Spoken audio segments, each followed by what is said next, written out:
I want you to listen to You this. won the fight, but when the fight was over, before the judges, before the scorecards came up on in the ring, were you worried at all that maybe you wouldn't get the nod? Y'all know something funny? When we was talking in like the 12th round, I think the 12th or 11th, we was talking shit, right? But he like, you ain't gonna win. I said, shit, why not? What you talking about? He like, they ain't gonna give it to you. I said, oh, is that right? So, that's how boxing work. It's sad to say, that's how boxing work. I'm not like totally upset. I figured with a superstar, you won't get too much on paper. But shit, I damn sure thought I had it. Especially when they announced the score for him. I was like, oh, they gonna give me a split decision win. I was like, oh yeah. I was like, oh shit, here it go. But as soon as I heard that 114, I was just like, damn, all right, it's over with.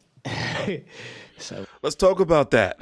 So, if you didn't understand, this is the post-fight press conference. Just ended about 45 minutes ago. It's 3:15 a.m. Eastern Standard Time, March the 2nd, 2025. I haven't been up this late covering a boxing event in a long time. Well, anyway, here's the scorecards.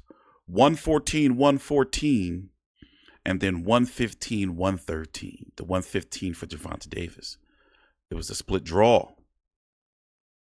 Here's the thing.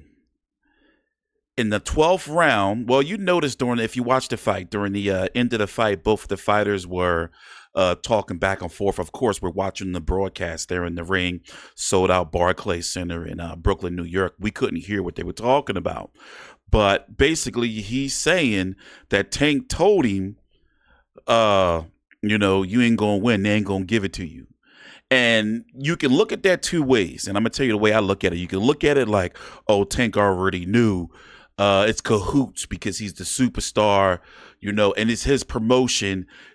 Scandal.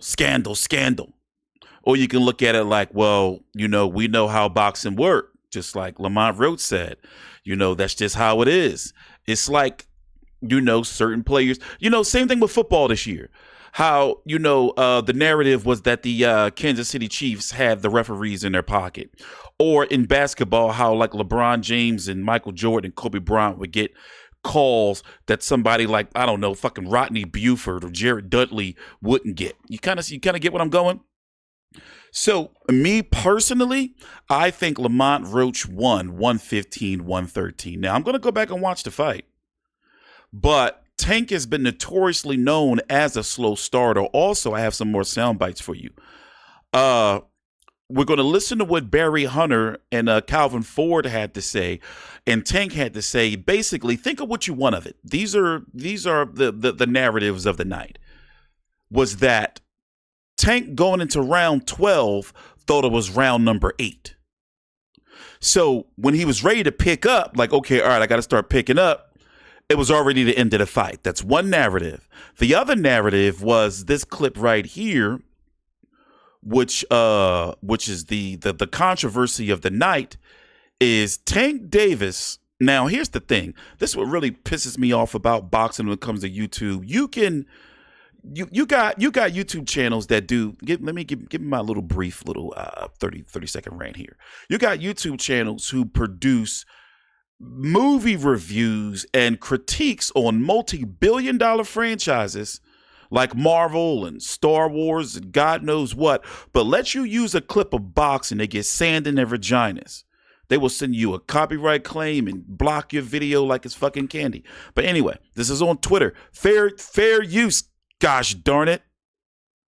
I'm trying to stop cussing. I'm going to cuss just a little bit. But anyway, so in round number 9, now look at this right here. Now he's going to eat a jab. Punch, but still. He's going to eat a jab. Some of the steam of the punch, but still. Wait, where's the jab? Oh, and that right, but Davis took off some of the steam of the punch, but he looked at the ref, he took a knee. Now here's the thing. If this was a lower level fighter, if Jerry Swift Hurd had dropped Johan Gonzalez on the PBC prelims, the free card on YouTube channel before the pay-per-view started. Would Johan Gonzalez had not been called as a knockdown, because see, he does this, and we'll talk about why he said it was. He took the knee, then goes to his corner. Now, at one point in time, Steve Willis, who's a very popular referee out of Brooklyn, he mostly got really kind of well known doing Golovkin and Curtis Stevens, right? With the faces he was making. So, but this right here is getting him cooked, because that's a knockdown. You see, it's a knockdown. A punch landed. Even if it was just a grazing jab or grazing straight, it landed. So he goes and he's, as you can see, like what is this? And look at Willis. It's infuriating. So this would have won Lamont Roach the fight. Now he's sending him to the neutral corner. And look, he starts counting. What in the world? He starts counting. Now, here is what the fans are saying. Actually, no, we're not going to go to that clip. I guess what I'm saying is another fighter would not have gotten, if you wasn't a superstar type fighter like Tank Davis, you wouldn't have got the benefit of the doubt. Now, he's saying it was some grease, but Tank Davis knows that ain't nobody trying to hear that shit. Oh, well, it was the hair grease. And one thing that, shout out to AK who brought this up at the press conference. He's also the one who asked the question to Lamont Roach. Well, Lamont Roach said, Tank told him that, he wasn't going to get it. Anyway, he had brought up, I remember Amanda Serrano last year had a fight canceled because she got her hair done. And I believe it was something got into her eye. I don't know if it was the chemicals or whatever the case, but basically Tank is saying that he had some hair grease, them chemicals. He's sweating. It starts running down into his eye and he couldn't see. So he runs over to the corner to get a towel. But either way, ain't nobody trying to hear that shit.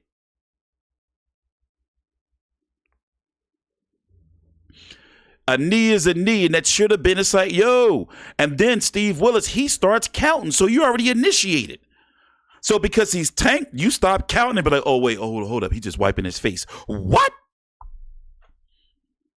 In a pay-per-view, an $80 pay-per-view, by the way, plus tax. An $80 pay-per-view, by the way. In a fight where, at this point, people didn't think Lamont Roach was even going to be there. And by the way, I said it earlier. Here's the thing. Now, people are going to be kind of chew me up for this. But I look at Lamont Roach as being a better technical fighter than Frank Martin. At one point in time, in fact, I'll show you, I was calling for a fight with Lamont Roach and Ryan Garcia. This was before he lost to Jamel Herring. Was it after? I don't remember. Well, anyway, I've been covering Lamont Roach for some time, and even though I didn't predict him to win, and if I did a video, I wouldn't have predicted him to win, but I didn't think he was going to get knocked out. And I thought to myself, I said, yo, he's going to do a lot better than people think he's going to do, because, as long as he took his time, he's a technically, he's a technically sound fighter. Let me see, how many Lamont Roach videos have I done? Where's my Lamont Roach videos? Maybe if I go to my channel, find them. Hold on. It's a point I'm trying to prove here. Doggone it. Give me a minute. Anyway, by the way, make sure you take your time out, like the video, and subscribe. Okay. Let's just type in Roach. How about that? It's just that my biggest problem was, it's like, yo, you could be fighting anybody else and you're fighting Lamont Roach.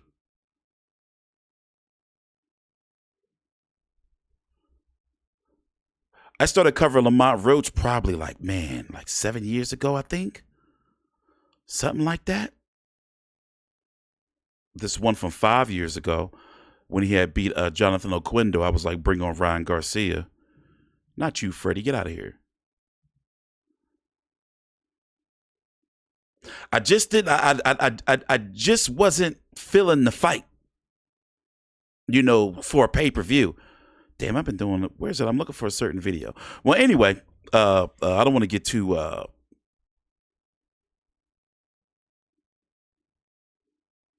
These are all my videos. I don't want to get distracted.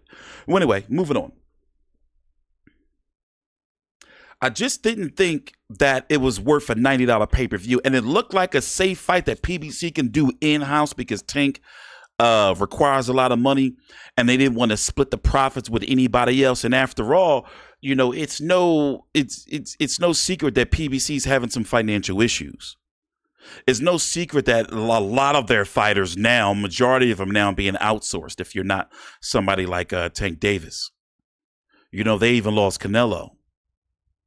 So Lamont Roach, being a newly signed PBC fighter, he's been with them for about, what, 2.5 years, maybe 3. That was a safe fight for them to make.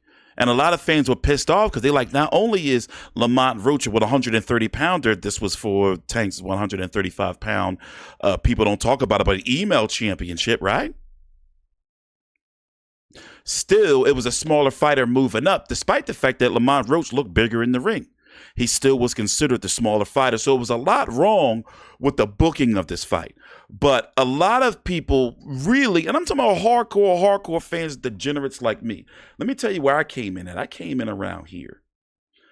This is when I started covering Lamont Roach. Where was I at? I didn't come in here. I came in around here. I believe it was around here when I came in because I covered the Orlando Cruz fight. And for some reason I can't. Oh, my bad. I got the wrong screen up. I came in around here, 2017, 2018. And for no, it wasn't Orlando Cruz. My black ass was in a coma. Crazy how time flies. Was I home? I think I was home and I watched this fight. I think I was in rehab or some shit. But anyway, I've been covering him for a nice long time. All of these fights I've been watching. Hell, his last fight was on YouTube, on ProBox. And now look, what other way can PBC go? I mean, when you look at the rankings, do you want to see Tank Davis versus Alberto Puello? No, not me. That don't move the needle for me. I mean, yeah, to be 140-pound title, okay, huh? Do you want to see him versus Sandor Martin? That don't really move the needle, you know? Do you want to see him versus Gary Antoine Russell? That may, but I don't think he would fight Gary Antoine Russell. That, like, Antoine Russell is a big dude. A fight that I feel we really missed out on, you know, when Tank was back at 130 and Gary Russell, you know, I really was in love with the idea of Gary Russell Jr. versus Tank Davis, but we were never going to get that. By the way, you think Floyd somewhere laughing his ass off in glee that he got that draw on his record? But, you know, depending on how you look at it, a lot of fans think that Lamont Roach was just robbed. It's like, it's no way Tank could have won. I don't see it that way. I got to watch it again. And I was cool with the draw. I had Lamont Roach winning, but I was cool with the draw. But anyway, let's get back to the post-fight press conference so I can play these clips for you. About like the hair grease excuse from Tank Davis, and also on who he might be fighting next, because it looks like it was already predetermined that who his opponent was, because I guess obviously they didn't think it was a possibility of him losing or getting the draw to Lamont Roach. And let's face the facts. Even though it's a draw, this is a loss for Tank Davis and a huge win for a guy like Lamont Roach. That's just the optics. But the way he's talking in this post-fight press conference that just ended about an hour ago before I started this recording is like it's already predetermined who he's going to be fighting next. So once again, take your time out, like the video, subscribe, and pull up this other clip. We're going to the hair grease excuse, because that's what it is. Listen, excuses like assholes. You know how the saying goes. Potentially who's next. And also, Tank is not retiring. He says he's got about 4 more fights left in him now. You know, he's got something to prove, and he's going to be back in the gym in the next couple of weeks. But all right, let me get this clip. Like, hey, we needed to make a serious adjustment, like I would say in the second half of the fight. Well, I knew he would be hungry. I knew he was going to fight extremely hard. I told you earlier, Lamont Roach was never a cheap date. So we knew that going into this fight. I thought there were times, there were opportunities when we were inside. We should have took advantage of a few things on the inside. But for the most part, this was a fight based on strategy, This was a fight. Actually, Tank thought it was round 8 when it was round 12. So if you notice, he moved the whole time. So, being in shape wasn't a problem. There were times that I thought there was a lack of focus. There was a couple of opportunities there for some counters, and we missed them opportunities. But for the most part, I thought it was a spirit. All right, ladies and gentlemen, one more time, I want to bring on Calvin Ford, who's also part of Team Tank, as we know. So if you have questions for either Barry or Calvin, again, feel free to raise your hand. But Calvin Ford here as well to answer questions. Coach Barry, it's KG with Fight Hype. I wanted to ask you, Coach, from your vantage point, could you just give us what your perspective was of what happened in round 9 when Tank appeared to take a knee? I can't speak to that. Listen to this. But, 'cause I don't have hair.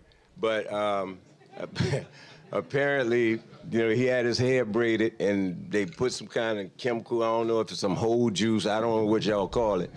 But with the sweat and the heat and all, it ran down into his eyes. And when he came, he turned around, he took a knee, and he was complaining about his eyes burning. And when Calvin wiped his eyes, it was still burning. So that's what happened in that situation. That caught all of us off guard. In the amateurs, you can get away with that. Now, they're acknowledging, he took a knee. Now, these are straight up dudes. Now, both of them have let me just say this. To say the least, they're legends in Baltimore, in that DMV area. I'll leave it at that. Even though they're older, kids, the younger people not going to understand. But, The Wire. I'll just leave it there. Anyway, so they're acknowledging that. And listen, I'm not calling bullshit. It's not like, it's Steve Willis. He should have called it a knockdown. As simple as that.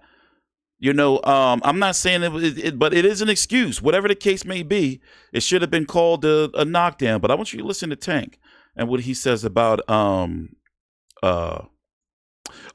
pet peeve, another little mini rant.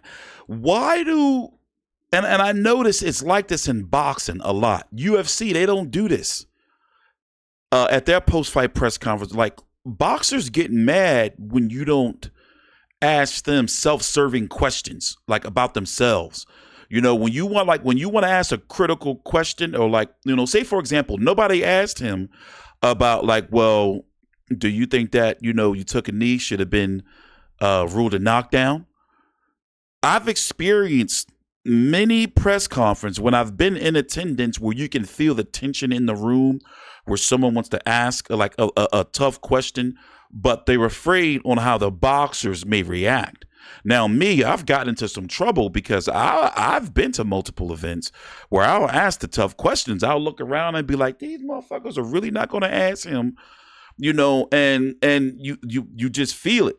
For example, there's a rumor, I don't know if they think it's a rumor anymore, that Tank Davis or Tank Davis' team had banned a well-known, popular, growing YouTuber with a growing good interview fan base and good interviews, because he wasn't, I'm just gonna go ahead and say it, sucking Tank Davis cock. It's like if you say anything negative, and boxing can be known for that. Like it's like you can't be unbiased. You have to be with me or against me. And more importantly, PBC has a bit of a reputation for that as well. Because I've been a victim of it in the past, but not just me. If you call it like it is with them, sometimes, man, they will ban you from their events. I don't know. Did too much in the beginning. Ring rust, and could that have played a factor in your performance tonight? Here's what he said. Listen to this.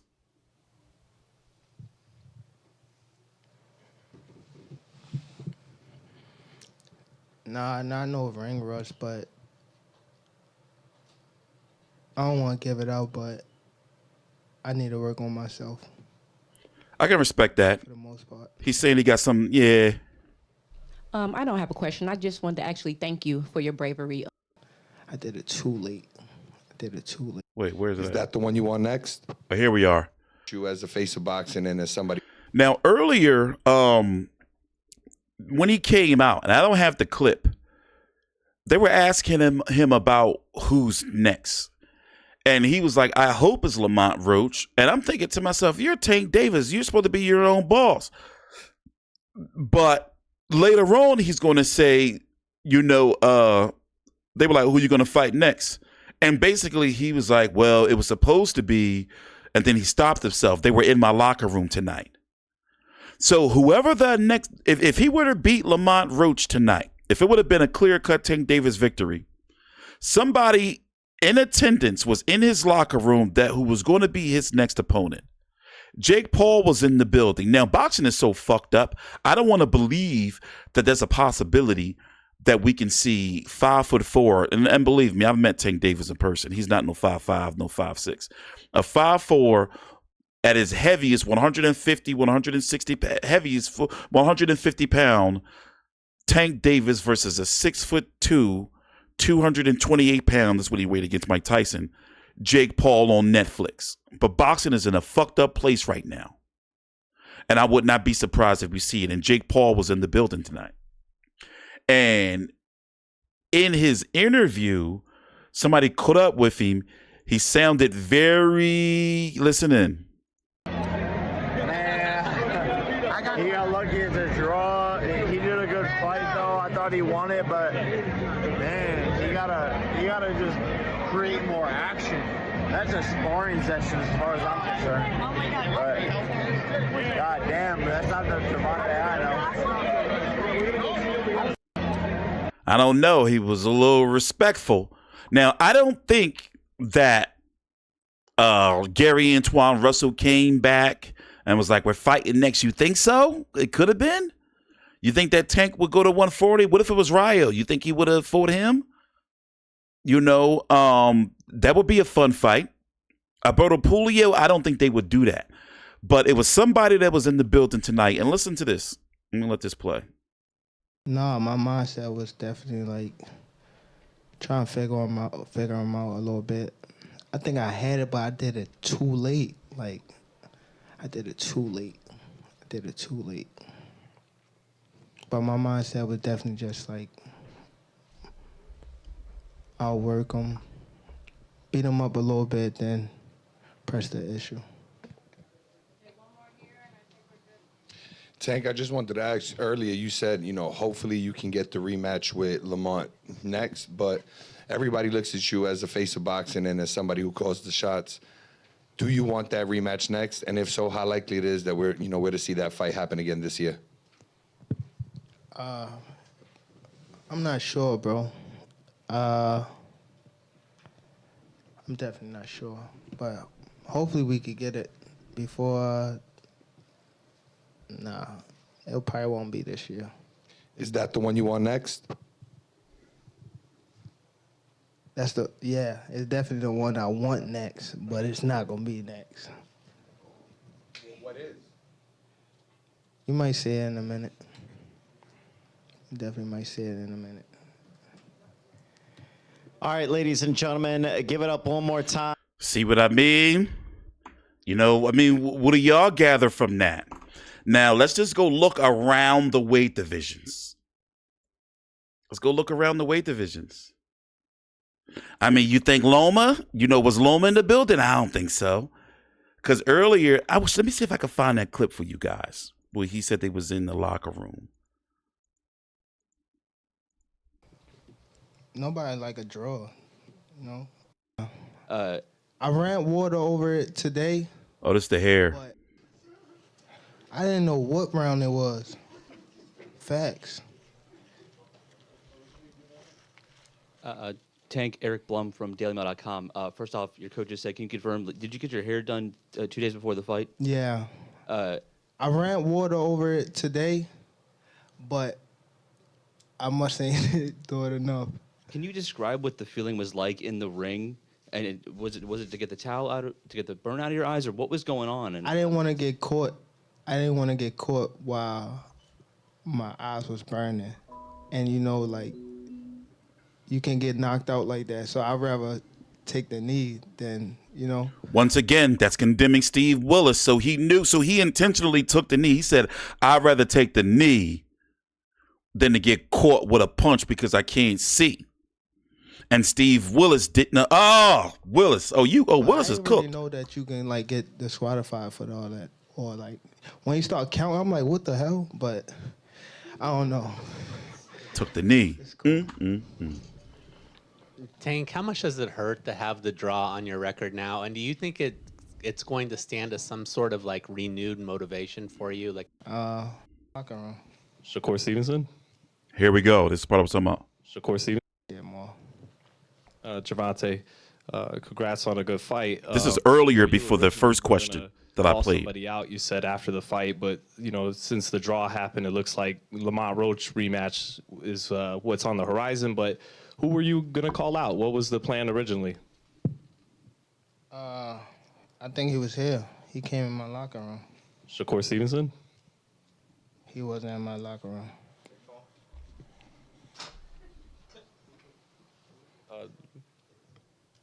Next question. So make of it what you will. Also, that was a fake Tank Davis Twitter account, unless I missed something, that posted that he was going to call somebody out after the fight.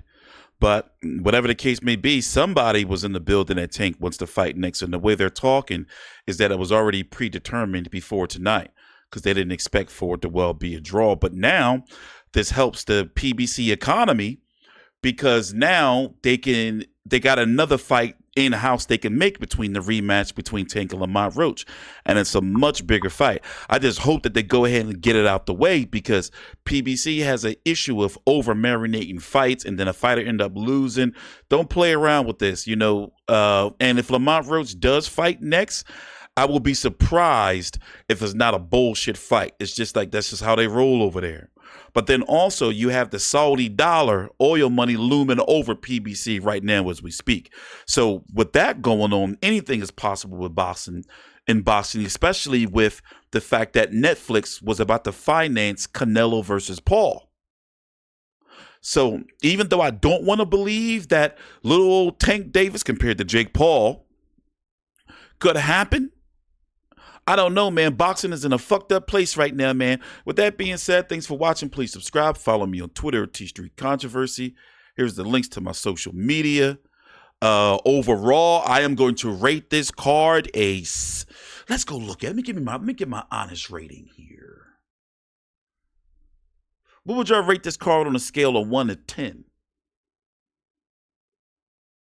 The best fight on the card? Well, the biggest ass whooping that went to Rayo. Like Gary Antoine Russell, like beat him up for 12 rounds, like beat his ass. Jared Hurd he's just cooked. He retired. Pulo Sandor Martin surprised me. Like he got some pop on his punches. He should have won that fight. What was the best? Listen, Tank Davis versus Lamont Roach. It was high tension, so I'm going to say that was the fight of the night to me. The most action-packed fight, because it was an ass-whooping, was Gary Antoine Russell versus Rayo Venezuela. Next, the pay-per-view opener was... Okay, let me rank the fights. Best to worst. Tank versus Roach. Russell, Rayo. Tellez. Uenis. How do you pronounce that again? I'm sorry, I butchered it. Well, Uenis versus J-Rock. And then Pulio versus Sandor Martin. That's my top fights. And to give the card a rating, I still got to factor in that $80. 6 of 10. I'm going to say that the Benavidez Morel card overall was a more exciting card. 6.5 of 10. Yeah. Thanks for watching. Please subscribe. Follow me on Twitter. Here's the link to my Twitter right here, down below in the description box.